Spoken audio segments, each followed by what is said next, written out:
안녕하세요. 시들링 소울입니다. 레슨 18과는 창조물을 바라보는 나의 시각과 관념들에 대해 어떻게 받아들이고 수용할 것인가에 대한 내용들이 적혀 있습니다. 저는 아주 오래전부터 영성책을 읽을 때 늘 반복적인 문장들을 읽곤 하였습니다. 그것은 내가 보는 모든 것은 내가 만든 것이라는 것입니다. 저는 처음 그 문장들을 읽었을 때 도무지 이해가 되지 않았습니다. 사람도 상황도 물건도 다 내가 만든 창조물이라는 것은 제 지식의 한계를 벗어난 내용 같았습니다. 무엇 때문에 내가 원하지 않는 불편한 상황과 인간관계를 만들었겠습니까? 그래서 그런 글들을 읽을 때마다 흘러듣곤 하였습니다. 그러나 우리가 어떤 진실에 대한 이해가 되는 때가 오듯이 요즘은 내가 보는 모든 것은 나의 창조물이라는 것을 조금은 이해가 갑니다. 이 우주에는 우리가 이해하지 못하는 진실과 자신만의 카르마와 또한 태어날 때부터 가지고 온 에너지와 살면서 습득하게 된 에너지의 진동이 있습니다. 늘 제가 이야기하지만 각자가 겪는 여러가지 상황과 인간관계는 너무나 천차만별이기에 저 위의 문장처럼 모든 것이 다 내가 창조한 것이라는 원리를 접목시켜 완벽하게 설명하기는 어렵습니다. 그러나 여러 성인들이나 깨달은 선생들이 말씀하시듯 이 세상의 상황은 옳은 것도 그른 것도 좋은 것도 나쁜 것도 아니라는 말이 있습니다. 모든 상황은 중립인데 그것에 대한 우리들의 관점이 옳다거나 그르다고 한다는 것입니다. 사실 이런 말을 보통 사람들은 이해할 수도 이해하고 싶지도 않을 수 있습니다. 최악의 경우를 예를 들어 큰 사고로 인한 인명 손실에 대해 결코 그것을 중립이기에 평정심을 가지고 바라볼 수는 없을 것입니다. 우리에겐 매일매일이 나의 감정을 휘두르게 하는 일들이 너무나 비일비재하기 때문에 우리는 오르락 내리락 하는 것이 너무나 당연한 규칙처럼 살고 있습니다. 그러나 그럼에도 불구하고 깨달은 성인들은 여전히 내가 보는 모든 것은 내가 창조하였다고 재차 말씀하십니다. 그리고 내가 만든 창조물을 누구의 탓으로도 돌리지 않은 채 진심으로 인정하고 수용하게 될 때 그때서야 세상에서 살되 세상에 물들지 않을 것이라고 말씀하십니다. 저는 진부한 표현이겠지만 18가에서 우리는 이 세상을 축복하기 위해 태어났다는 문장이 가슴에 와 닿았습니다.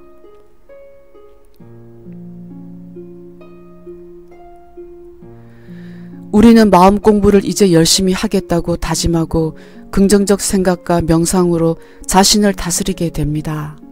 그리고 또 한때는 마음의 평온이 찾아오고 안정감도 느끼게 됩니다. 그러던 중 어떠한 일이 생기게 됩니다. 그리고 그것에 반응하게 되는 자신을 보게 됩니다.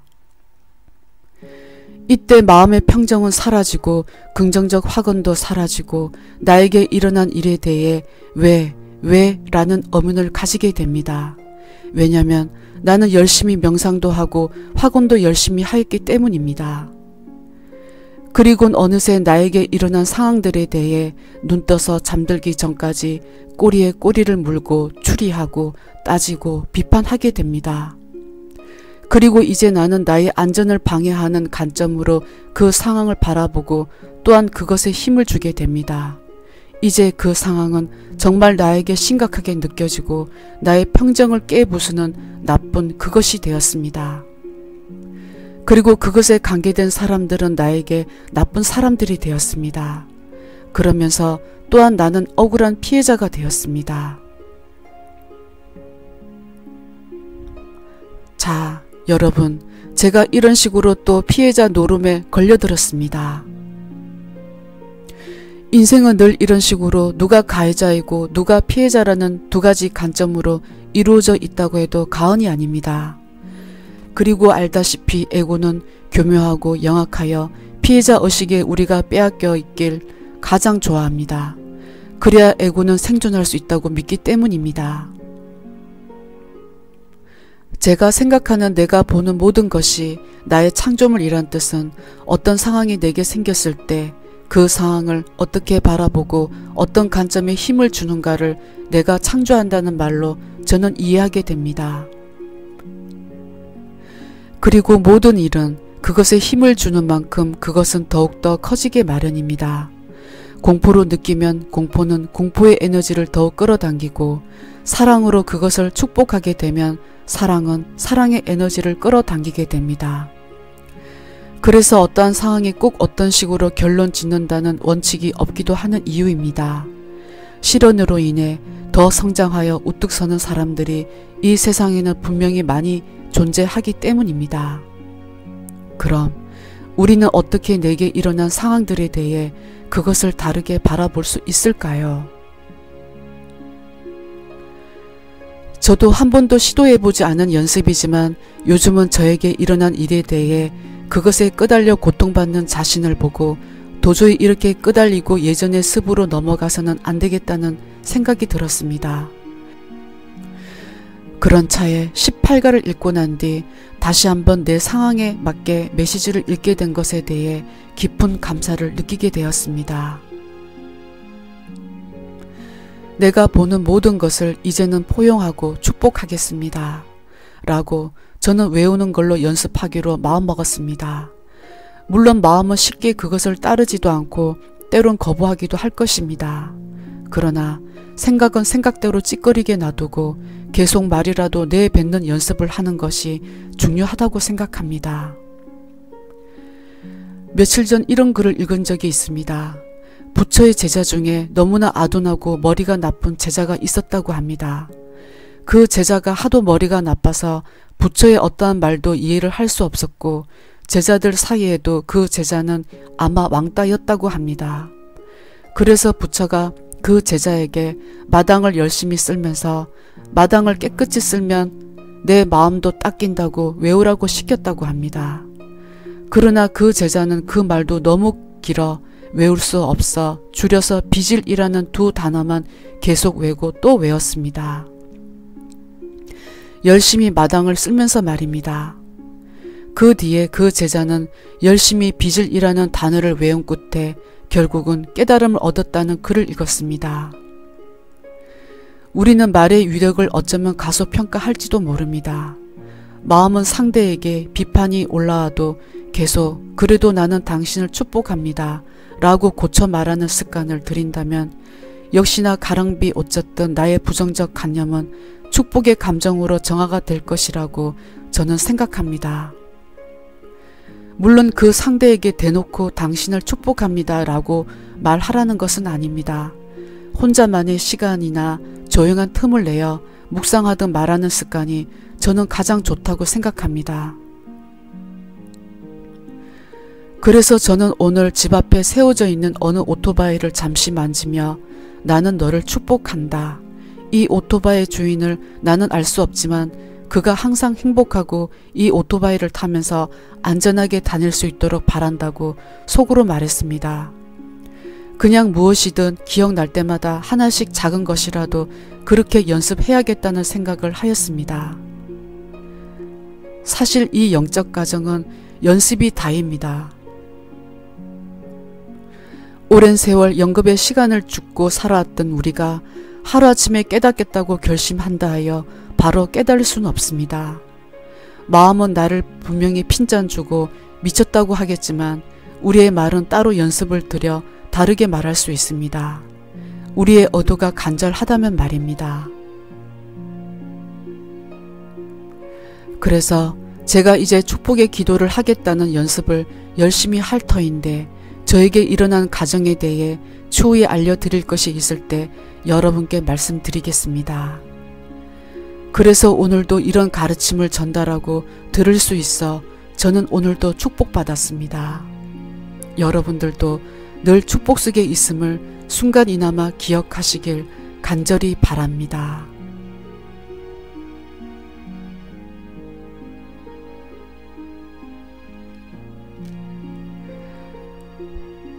레슨 18.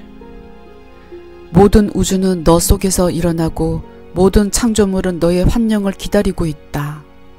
여기에 지금까지 우리가 말해왔던 그 요점이 계속된다.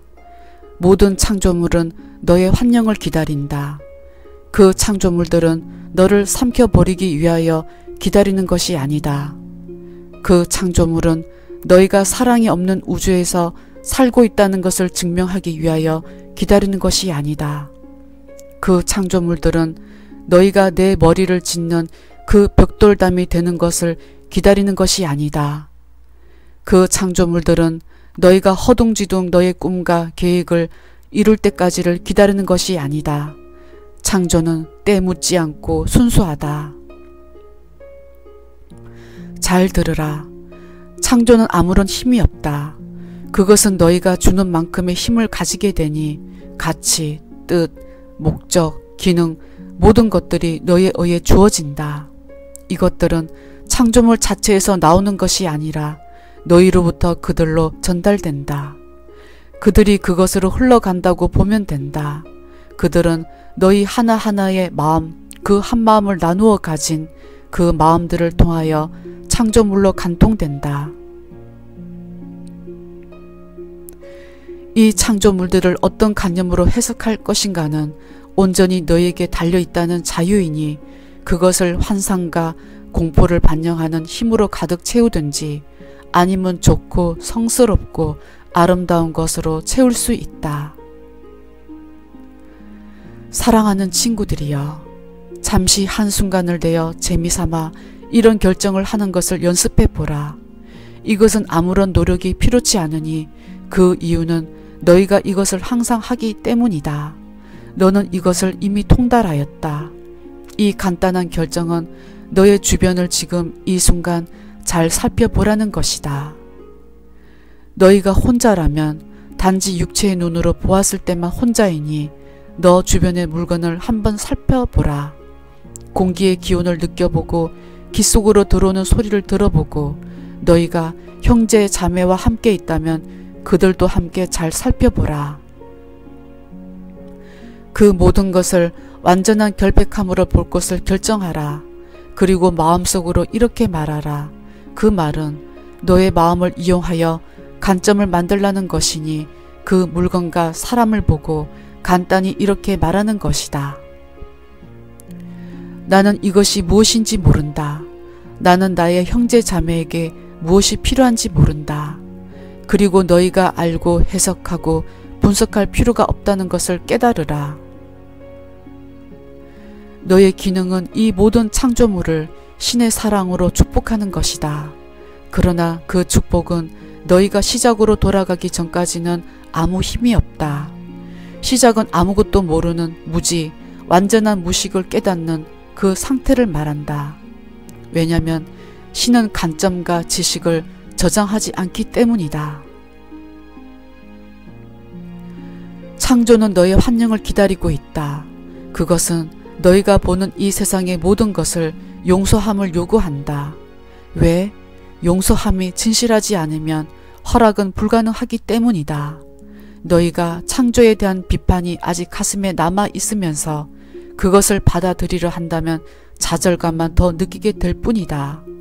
그것은 마치 짝대기 끝에 달려있는 당근을 붙잡으려 해도 붙잡지 못하는 것과 같아.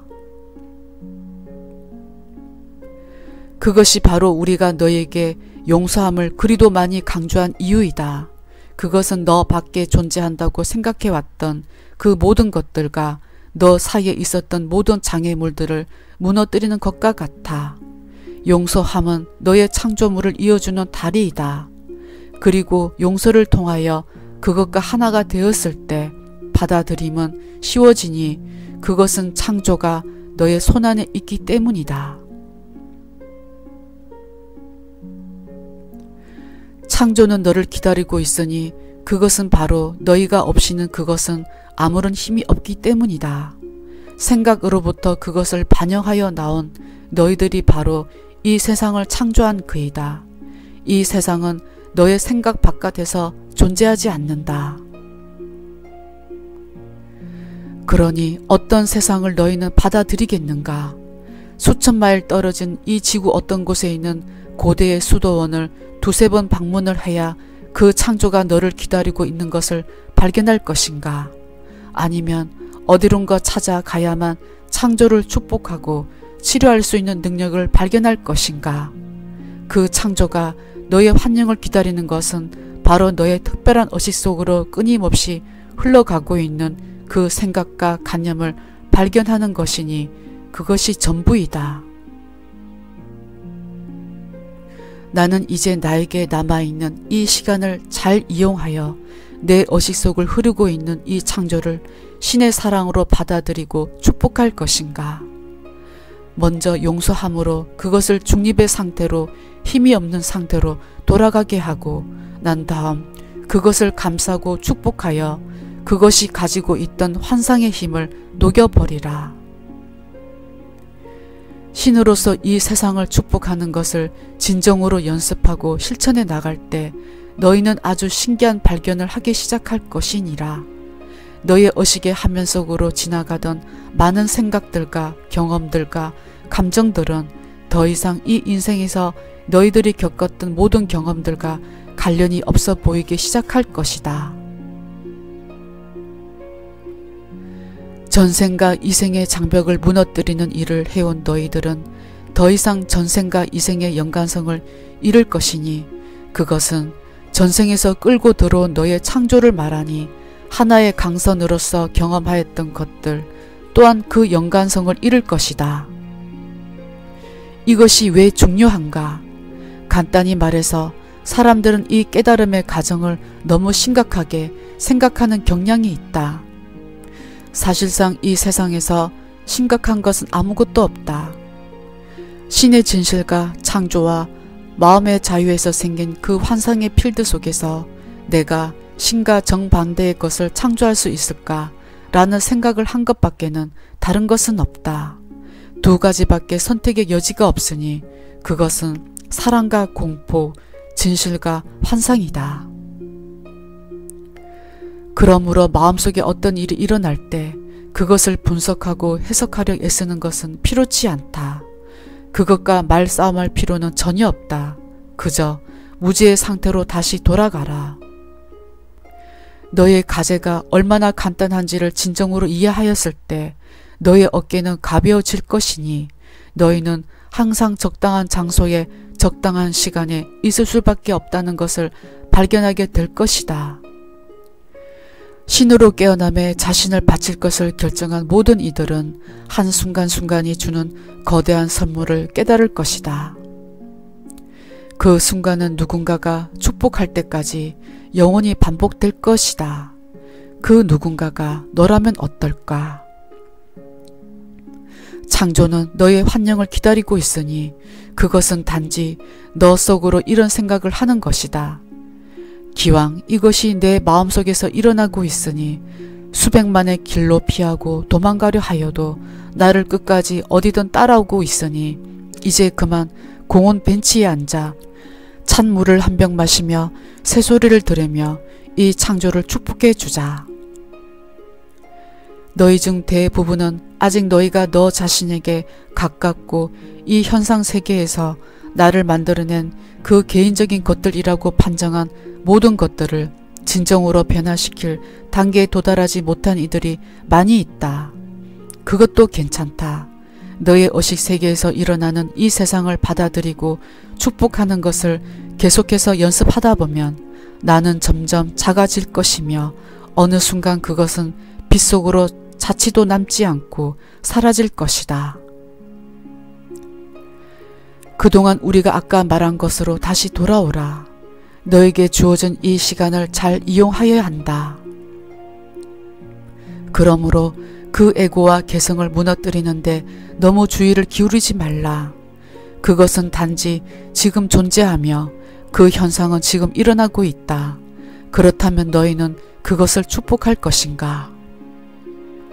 너의 창조물은 너의 환영을 기다리고 있다. 그러므로 그 육체의 마음으로 너의 시선을 돌릴 수 있겠는가?